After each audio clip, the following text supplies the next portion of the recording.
اللہ الرحمن الرحیم۔ بعض اوقات انسان کے ساتھ کچھ ایسا ہو جاتا ہے جب آپ اس کو بیان کرتے ہو تو کوئی یقین نہیں کرتا، جبکہ آپ اس سچویشن سے گزر چکے ہوتے ہو۔ ایسا ہونا واقعہ جس کو سن کے کوئی یقین نہیں کرتا۔ کہا جاتا ہے کہ جب انسان مر جاتا ہے اور اس کی روح نکل جاتی ہے، اس کا دوبارہ زندہ ہونا کیا ممکن ہے؟ ہم نے بہت سے ایسے واقعات سنے ہیں، مردوں کو اگر اکیلا چھوڑا جائے وہ اٹھ جاتے ہیں۔ کیا یہ سچ ہے؟ اس کا جواب آپ کو کہانی کے آخر میں دیا جائے گا۔ آج کی کہانی اسی سے ریلیٹڈ ہے اور بالکل سچی کہانی ہے۔ شروع کرنے سے پہلے یہ تسلی کر لیں، آپ کے ارد گرد اندیکھی مخلوق تو موجود نہیں، کیونکہ سنا ہے کہ جب ان کا ذکر کیا جاتا ہے تو یہ بڑے شوق اور انٹرسٹ سے آپ کے ارد گرد آ جاتی ہیں، اپنی باتیں سننے لگتی ہیں۔ اس لیے ساتھ ہی آیت کرسی کا ضرور کر لیں کہ آپ کو ڈر نہ لگے۔ آج کی سٹوری بہت خوفناک ہے۔ چلتے ہیں آج کی سٹوری کی طرف۔ واقعہ پاکستان بننے کے پہلے کا ہے۔ آفتاب کا کہنا ہے کہ میں اس وقت 20 سال کا نوجوان تھا جب میرے ساتھ حقیقت پر مبنی خوفناک، ہیبتناک اور پرسرار واقعہ پیش آیا۔ میں نے اپنی زندگی میں بے شمار چیزیں دیکھی، لاتعداد گھمبیر واقعات کا سامنا کیا، مگر اس واقعے نے مجھے جھنجھوڑ کر رکھ دیا۔ جیسے ہی میں نے میٹرک پاس کیا، مجھے ریلوے کی جاب مل گئی۔ میری پوسٹنگ دور دراز کے علاقے میں ہوئی تھی۔ ریلوے اسٹیشن جس جگہ پر موجود تھا اس کے آس پاس کے گاؤں کا فاصلہ بھی تقریباً 4 کلومیٹر تھا۔ میرے علاوہ اسٹیشن پر کوئی بھی ملازم نہ تھا، میں وہاں پہ اکیلا ہی تھا۔ گاؤں سے کافی فاصلے پر موجود اس اسٹیشن کے پاس ایک مسجد بھی بنی ہوئی تھی جہاں میں نماز پڑھتا تھا۔ اکیلا ملازم ہونے کی وجہ سے مجھے چھٹی بہت کم ملتی تھی، اس لیے میں 4 مہینے گھر سے دور رہتا تھا۔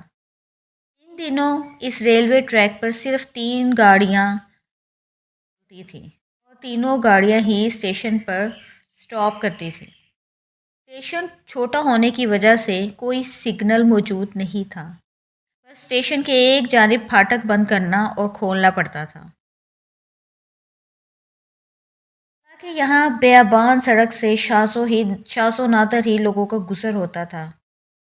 مجھے ڈیوٹی تو کرنا تھی۔ رات جب چاند مکمل اپنے جوبن پر تھا اور چاند کی چاندنی ہر سو پھیلی ہوئی تھی، میں رات کے وقت آنے والی آخری گاڑی کا انتظار کر رہا تھا، گزرے اور میں سو سکوں۔ تھوڑی دیر میں گاڑی سیٹی بجاتی اسٹیشن کی جانب بڑھ رہی تھی۔ پھاٹک سے کچھ فاصلے پر آ کر گاڑی اچانک رک گئی۔ بہت پریشان ہوا کہ اللہ خیر کرے کہ گاڑی وہاں کیوں رک گئی، کہ ہر چیز کلیئر تھی۔ سوچتے میں گاڑی کی طرف دوڑ پڑا۔ وہاں پہنچتے ایک وحشت ناک اور دل خراش منظر میری آنکھوں کے سامنے تھا۔ کوئی بدقسمت شخص گاڑی کے نیچے آ کر مر چکا تھا، جس کی دونوں ٹانگیں اس کے دھڑ سے الگ ہو چکی تھیں۔ بازو اور سر بری طرح چھلنی ہو چکے تھے، وہ موقع پر ہی دم توڑ چکا تھا۔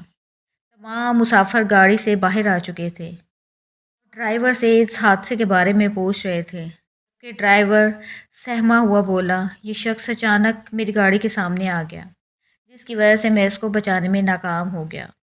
لوگوں کی مدد سے لاش کو اکٹھا کر کے پٹری سے تھوڑے فاصلے پر لٹا دیا گیا۔ ارد گرد کے لوگوں کو اچھی طرح سے جانتا تھا کہ کون مقامی ہے کون نہیں، یہ مجھے پتہ چل جاتا تھا۔ یہ شخص وہاں کا مقامی نہیں تھا۔ مسافر خصوصاً بچے اور خواتین بہت خوفزدہ ہو چکے تھے۔ وہ ڈرائیور کو بار بار اصرار کر رہے تھے کہ وہ یہاں سے نکلے۔ میں نے بہت اصرار کیا۔ اس وقت ٹرین کے 2 پولیس اہلکار تھے میں نے ان سے کہا کہ ان میں سے ایک میرے ساتھ رہنے دو تاکہ ہم دونوں لاش کے پاس پوری رات گزار سکیں، مگر ڈرائیور اس بات پر نہیں مانا اور نہ ہی پولیس والے۔ ڈرائیور نے بھی صاف انکار کر دیا۔ میں نے بہت اصرار کیا مگر بے سود، جبکہ گاؤں بھی بہت دور تھا۔ رات کے اس پہر لاش کو چھوڑ کر میں نہیں جا سکتا تھا۔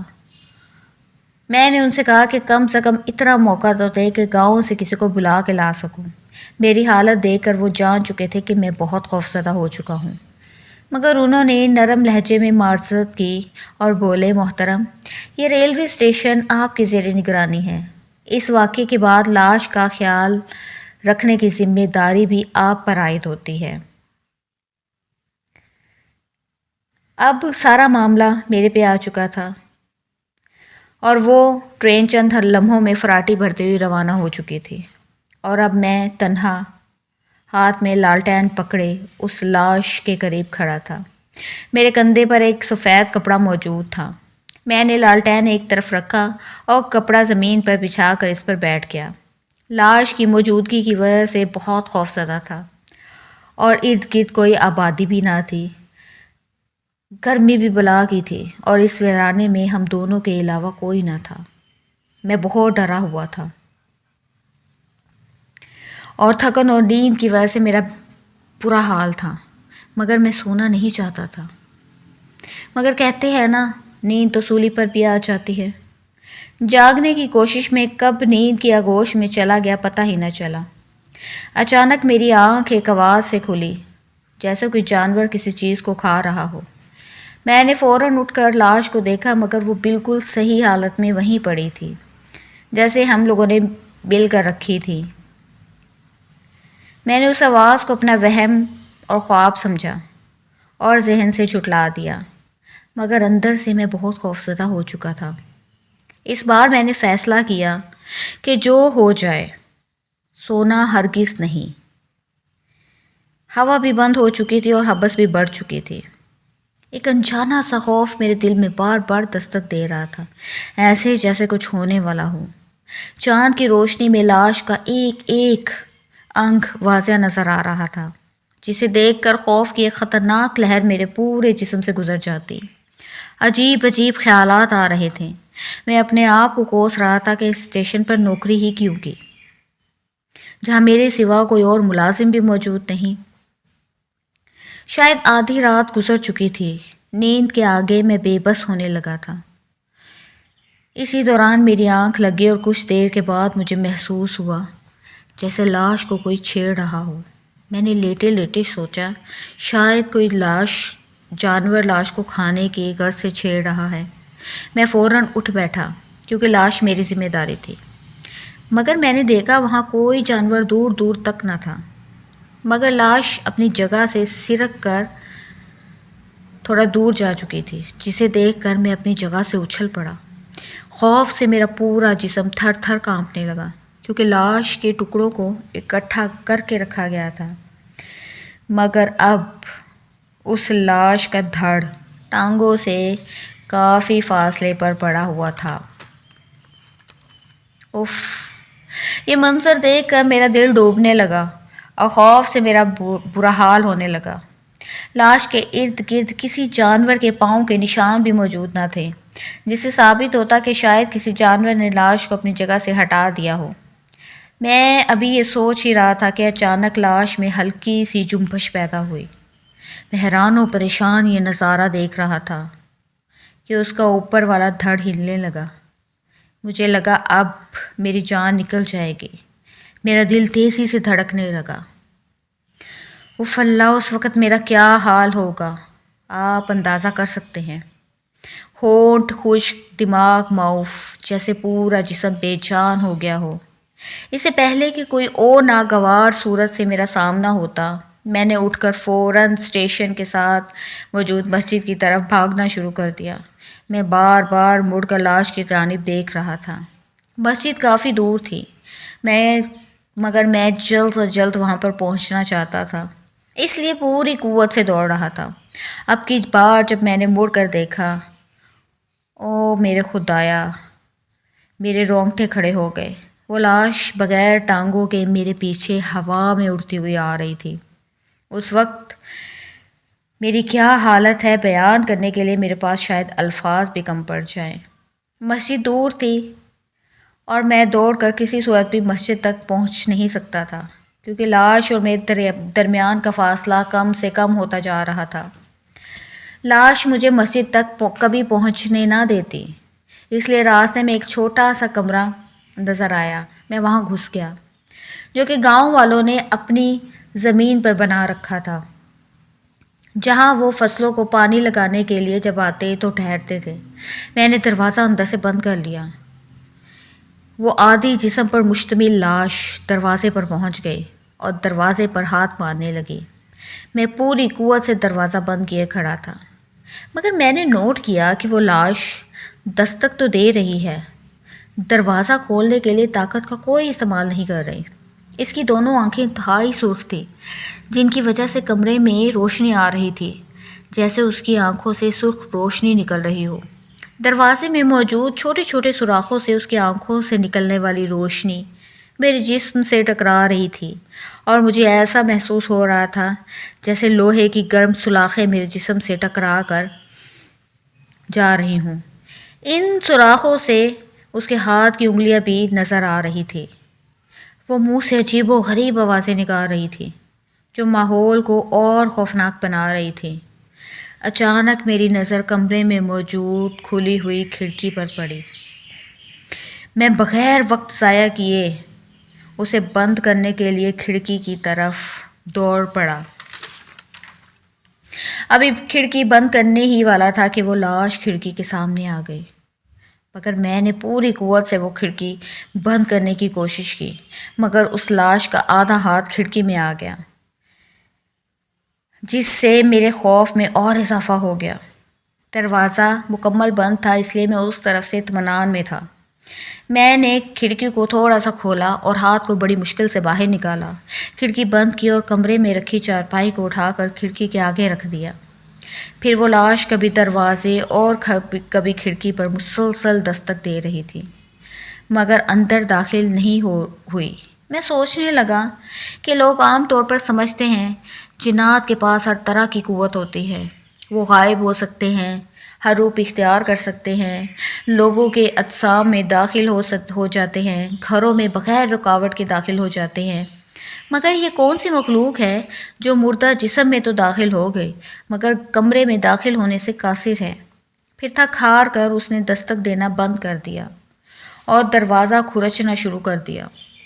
دروازہ چونکہ لکڑی کا ہونے کی وجہ سے جب وہ لاش اسے کھرچنے میں ناکام ہو گئی تو وہ غصے سے پاگل ہونے لگی اور چاروں طرف چکر لگانے لگی۔ وہ ہر حال میں مجھ تک پہنچنا چاہتی تھی۔ تھوڑی دیر کے بعد مکمل خاموشی چھا گئی، ہر طرف ہو کا عالم تھا، اور میں سوچ رہا تھا کہ آخر وہ لاش کہاں چلی گئی۔ میں سوچ رہا تھا کہ کسی طرح میں مسجد پہنچ جاؤں تو میری جان بچ جائے گی۔ تقریباً آدھا گھنٹہ ایسے ہی خاموشی رہی۔ کمرے میں گرمی اور ہپ سے میرا دم گھٹ رہا تھا۔ میں سوچ رہا تھا کہ شاید وہ لاش مایوس ہو کر کسی اور طرف نکل گئی ہے۔ میں نے سوچا کہ میں فرار ہو جاؤں یہاں سے اور جلد سے جلد مسجد پہنچ جاؤں۔ میں کمرے سے نکل کر دوڑنا ہی چاہتا تھا کہ کسی نے میرے کندھے پر ہاتھ رکھا اور مجھے ایسا لگا جیسے خوف کی وجہ سے میرا خون میری رگوں میں جم چکا ہے۔ جب میں نے پیچھے مڑ کر دیکھا تو وہ لاش میرے پیچھے کھڑی تھی۔ اس نے میرے اوپر بغیر وقت ضائع کیے حملہ کیا اور وہ غصے سے پاگل ہو رہی تھی۔ اچانک پتہ نہیں کہاں سے میرے اندر طاقت آئی، میں نے اسے دھکا دے کر باہر پھینکا اور دروازہ پھر سے بند کر دیا۔ میں نے رو رو کر اللہ سے معافی مانگی۔ لاش مسلسل دروازے پر دستک دے رہی تھی۔ میں کانپ رہا تھا اور دعا کر رہا تھا کہ بس صبح ہو اور میری جان بچ جائے۔ میں نے کمرے میں کوئی اوزار اور ہتھیار تلاش کرنا شروع کر دیے تاکہ وقت آنے پر میں ان کو استعمال کر سکوں۔ اچانک مجھے چھت پر کسی کے چلنے کی آواز آنے لگی۔ میں سمجھ گیا لاش اندر آنے کی کوشش کر رہی ہے، اور وہی ہوا جس کا مجھے ڈر تھا۔ لاش نے چھت کو کھرچنا شروع کر دیا تھا۔ چھت کچی تھی اور مجھے یقین تھا وہ جلد اندر آ جائے گی۔ مجھے اپنی موت یقینی نظر آنے لگی۔ میں نے بھاگنے کا ارادہ کر لیا۔ جیسے ہی میں دروازے کے پاس آیا تو وہ بھی دروازے کے پاس آ گئی۔ مجھے بھاگنے کا اس نے موقع نہیں دیا۔ میں گڑ گڑا کر اللہ سے مدد مانگنے لگا کہ اچانک وہ لاش چھت سے اندر آنے میں کامیاب ہو گئی۔ اس نے میرے اوپر دوبارہ حملہ کیا۔ میں اپنے آپ کو بچانے کی بھرپور کوشش کر رہا تھا کہ اچانک میری نظر خانہ کعبہ اور مسجد نبوی کی تصویر پر پڑی۔ میں نے فوراً چھلانگ لگا کر اس مبارک تصویر کو اپنے سینے سے لگا لیا اور وہ لاش انتہائی قریب آ کر رک گئے، ایسے جیسے کوئی روحانی قوت نے اسے زبردست قوت سے روک لیا ہو۔ پھر اچانک اس کے اعضاء الگ الگ ہو کر کمرے میں گھومنے لگے۔ میں تصویر سینے سے لگائے تھر تھر کانپ رہا تھا۔ وہ لاش مجھے ہر طرح سے ڈرانے کی کوشش کر رہی تھی کہ کسی طرح سے وہ تصویر میرے ہاتھ سے گرے اور وہ مجھ پر حملہ کرے، لیکن میں نے اپنے اعصاب کو کمزور نہیں ہونے دیا۔ کافی دیر یہ تماشا چلتا رہا۔ آخر اس لاش نے شکست تسلیم کر لی اور دروازے کے پاس لیٹ گئی۔ کچھ دیر کے بعد اذان کی آواز آئی۔ اذان کے شروع ہوتے ہی لاش میں ہوا بھرنے لگی اور ایک سرخ خیولہ اس میں سے نکل کر باہر چلا گیا۔ لاش بھی دعا بن کر غائب ہو گئی اور کنڈی بھی کھل گئی۔ بے شک وہ ذات ہر چیز پر قادر ہے۔ میں نے تھک کر آنکھیں بند کر لی اور کب سو گیا مجھے پتہ نہیں چلا۔ میری آنکھ تیز دستک کی آواز سے کھلی۔ میں نے ڈرتے ڈرتے دروازہ کھولا تو چچا شمس الدین بولے، سر آپ یہاں؟ پھر میں نے سارا واقعہ ان کو بتایا تو چچا بولے، بیٹا مجھے لگتا ہے تم بہت زیادہ خوف زدہ ہو گئے تھے کیونکہ لاش کے ساتھ تم اکیلے تھے، اس لیے تمہیں یہ وہم ہونے لگا اور تم بھاگتے ہوئے یہاں آ گئے۔ وہ میری بات ماننے کو تیار نہیں تھے۔ تھوڑی دیر تک سارے گاؤں والے جمع ہو چکے تھے، کوئی بھی میری بات کو ماننے کے لیے تیار نہیں تھا۔ میرے اصرار پر سب کمرے میں داخل ہوئے تو چھت اور دیواروں پہ خون کے نشانات دیکھ کر سب کو یقین آیا کہ میں سچ بول رہا ہوں۔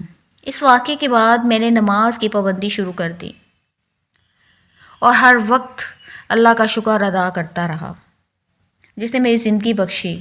تو سوال تھا کہ واقعی لاش زندہ ہو جاتی ہے؟ ہمارے بڑے بزرگ اکثر یہ بولتے تھے کہ مردے کو جب اکیلا چھوڑا جائے